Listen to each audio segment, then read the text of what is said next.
Hey, it's David, and welcome to the Shepherd Revolution podcast. Today, we're going to be talking about the law of communication.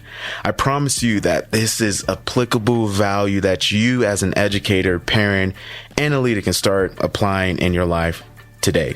And you can start doing education differently. We're on episode number 3. Can we say number 3? Number 3 of the series.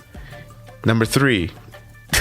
Number 4 of the series, Teaching the Changed Lives.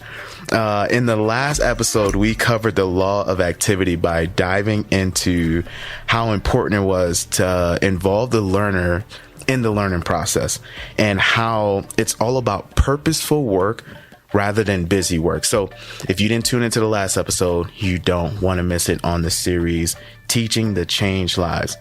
So let's jump into today. We're going to be talking about the law of communication. And communication is no piece of cake type of work. And if you're a student of communication, you know how difficult it is.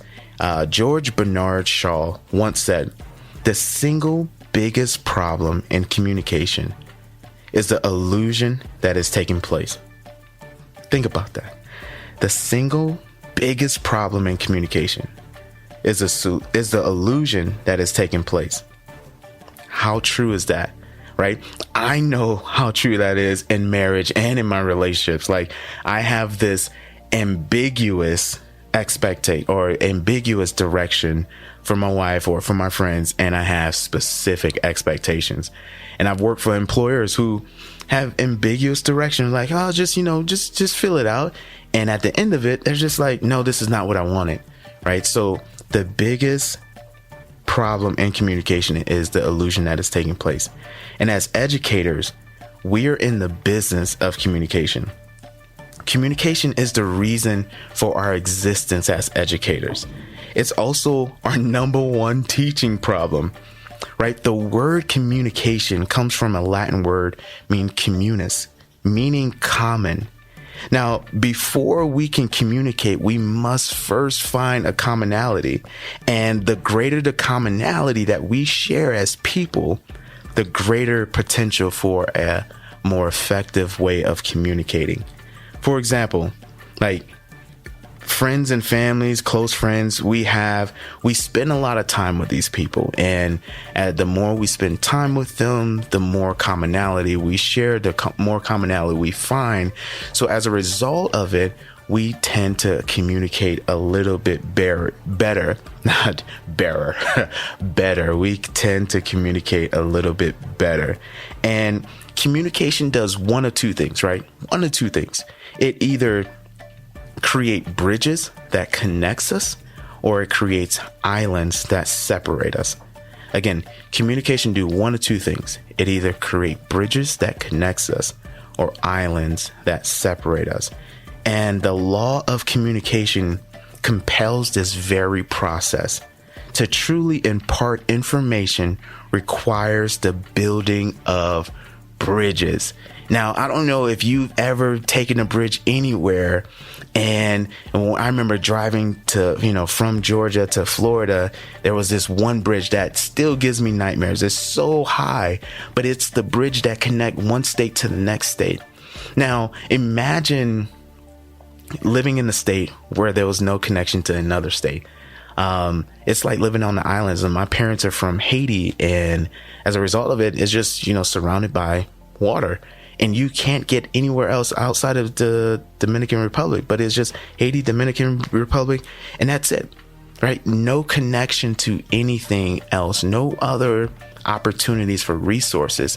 So think about that in our communication styles as educators, parents, and leaders. We have to find ways to create more bridges.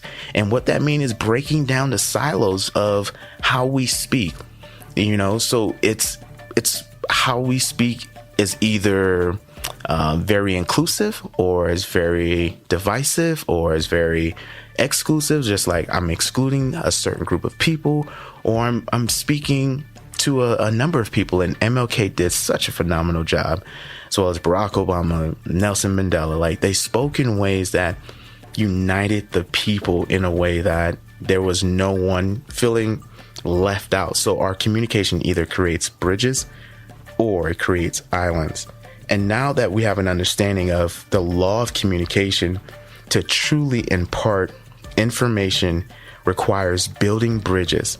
So let's take that complicated process and put it into a way that is more understandable. But please understand that you're going to have to study this. You're going to have to practice this. It's not going to be a one and done thing. It's going to take time to master it, to make a real meaningful change. Communication is not overnight. I still am working on my level of communication. And my wife could tell you that, because when I'm emotionally charged, all of my teachings on communication, all the books I've read on communication goes out the window. So let's jump into it. All communication has three essential components: intellect, emotions, and willingness. In other words, thoughts, feelings, and action. So all communication share these three things: thoughts, feelings, and action. So whatever it is that I want to communicate to another individual, it involves something I know, something I feel, and something I'm doing. Again, all communication, when I'm interacting with you, with someone else I know, the knock on the door is something I know, something I feel, and something I'm doing. Now, if someone is speaking in a way that they know something thoroughly, they feel it deeply, and they're doing it consistently, we're going to have a greater chance of communicating more effectively. Think about it. You know something really well. As a result of it, you feel it, you're embracing that, and you're doing it. You're going to be able to communicate effectively. It's just like when I was playing football and we would have coaches come, like a revolving door every season. And I knew the coaches who understand the game of football by reading a textbook. They knew all the rules. They knew what to do. They knew all the wiggle room. They knew all the loopholes, all of that. And then I had a greater experience with the coach who actually played the sport. There's a difference, right? He knew they both know the game, but it's one thing to feel the game, being in the fourth quarter, knowing what that means, like 2-minute drill, understanding what the pressure is. So it's one thing to know it. It's another thing to feel it, but it's more meaningful to actively do it. And as an educator, what we do is sell concepts and strategies, not commodities, ideas and not items. Now, in order to sell education to our learners, we got to have a deep understanding of how education works. We have to be deeply involved with it. And, that's our emotion. And we have to be putting it in practice starting with ourselves, right? There's this guy I met, and he mentioned when we stop learning, we become useless. And I share this all the time with my students. They're just like, we have to learn so much. We have to learn so much. And I was like, when we stop learning, we become useless. And it starts with us as educators. And the beginning of communication, we have to be authentic. We have to be transparent, and we have to be honest, right? It has to be the things that we live out as a byproduct from our hearts. In regards to communication, the Bible teaches that out of the abundance of the heart, the mouth speaks. So most educators, parents, leaders communicate message with the intellectual component only, like that head knowledge. And if we rely too heavily on words alone, we're convinced that if we tell people the right thing, it would automatically solve their problems. We're too weak in communicating through the feelings and the action because we have this fear of being vulnerable, and it scares us more than anything else. And I was, networking with one of my good friends, and when she was just sharing her story about her life, right? She was very vulnerable of what's going on. And as a result of that, like, it moved me. Like, I just wanted to be in the space to serve her and to help her, not to judge her and condemn her. And what it reminds me of that poem, when we let our own light shine, we unconsciously give others the permission to let their light shine. So as educators, it's important to talk about, the head knowledge, but we also have to talk about our feelings and our actions, and we have to be transparent and vulnerable, right? Use discernment. I'm not telling you to tell every learner, tell everybody your business, and Facebook isn't a place to do that, right? Well, what I'm saying is, when we do speak with authenticity, speak with vulnerability, and most importantly, speak with transparency, right? The most effective communication always include the emotional ingredient. It's called the feeling factor. This is where we get excited. This is when you're talking about what's on your heart, not just what's on your mind. And for husbands, boyfriends, fiancés, this is for you, right? So when your lady is asking you, how do you feel? She's not asking you, what do you think? And you're just like, well, I think we're going in a good direction. No, she's asking, what do you feel? Like, I love you. I'm hurt. I want to just grow old with you. She's asking for those things. And I don't sit here as a love doctor, even though I could. I speak from experience, because my wife is constantly asking, how do you feel? And I'm like, well, I think this is good. She's like, no, tell me what your heart feels.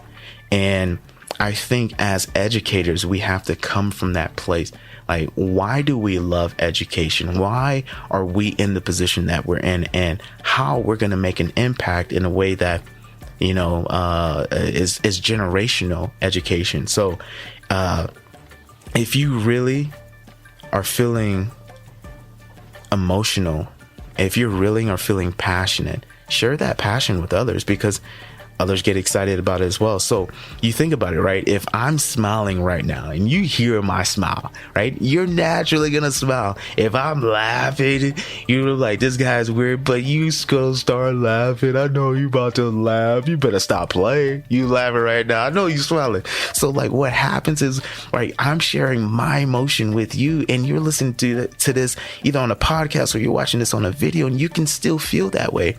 And think about it as an educator, right? We're still communicating our nonverbal cues when we educate. So bring all of us to the table. And when we communicate that way, we communicate to change lives. So now that we know that all communication have three essential components: thoughts, feelings, action, thoughts, feelings, action, thoughts, feeling, action, thoughts, feeling, actions. You got that?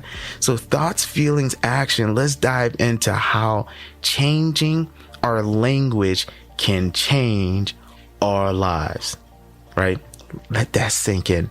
Words that we've been using have the ability to make us laugh and cry. They have the ability to wound us and heal us. They offer us hope or devastation. With words, we can make our intentions felt at the deepest desire known. Throughout humanity, throughout history, our greatest leaders and thinkers have used powerful words to transform our emotion, to enlist us in their causes, and to shape the course of destiny. Words can not only just create emotions, they create actions. And from our actions flow the results of our lives. So what we say manifests in ways to what we do. So I am huge into words, like to the point where when my family or a student or someone is saying something that is disempowering, I say, hey, find a different way to say it, right? So, when we play family games and when we play community games, whoever comes over, especially Taboo, I love winning, and I do anything to win sometimes. And it's not the most healthiest way, I'm being honest, don't judge me.